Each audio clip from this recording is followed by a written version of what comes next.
If it feels like you're hearing about vaccine side effects impacting women more than men, that's because women are reporting more reactions. They range from mild to severe, and in some extremely rare cases, they can be life-threatening. The FDA and CDC calling for a pause in the use of the single-dose shot out of an abundance of caution. Was a pause necessary in your view?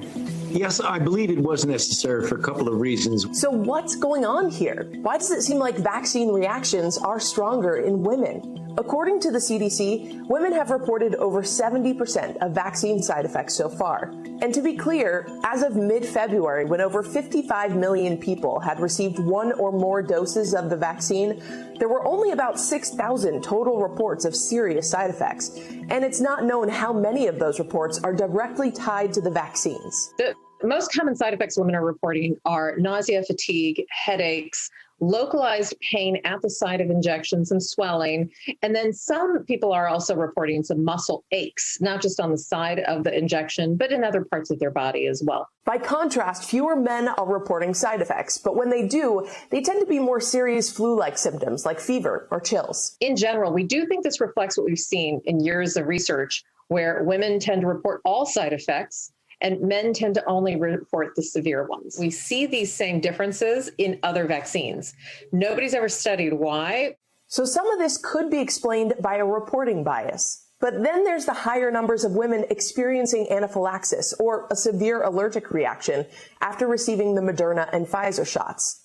And the blood clots linked to the Johnson & Johnson vaccine only impacted women. Out of 7.9 million doses of Johnson & Johnson's vaccine given in the United States, there have been a total of 15 cases of incredibly severe blood clots, which have led to 3 deaths and 7 people currently hospitalized in the ICU, all women, all under the age of 50, with no one characteristic that unifies them all other than that they were women. The Johnson & Johnson vaccine uses a technology that's similar to the AstraZeneca shot. And over in Europe, blood clots linked to AstraZeneca also affected higher numbers of women than men. This severe clot is somewhat of what I would call the worst side effect.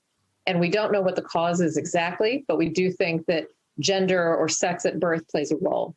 Some, but not all, of the women who've experienced these blood clots were taking birth control. We do have data that if you take an oral contraceptive, you are already at a higher risk of blood clots, period. Add to that the potential, if you take a vaccine that could put you at risk for a blood clot, could there be an interaction? It's possible. But we don't have enough information to know for sure because the vaccine trials didn't look for a potential link between birth control and a higher risk of blood clots. The early stage research also left out pregnant or breastfeeding women. We have just never really done a great job in our country around research of the effect of gender on drugs, treatments, devices of any kind. And what we're seeing with vaccines is another good example. That brings me to another question. We're seeing reports of women who are experiencing heavier flow during their menstrual cycles or irregularity during their cycles after they get a dose of the vaccine. Is there a possible connection there? It's hard to right now make a link, and I would hesitate for anyone to make a link to the vaccine itself. I would probably bet that this is more likely related to the fact that the human body, if it feels like it's trying to develop an immune response, the whole body responds. There's no data to show the COVID-19 vaccine directly affects a woman's cycle, but a University of Illinois professor is currently conducting a survey to learn more.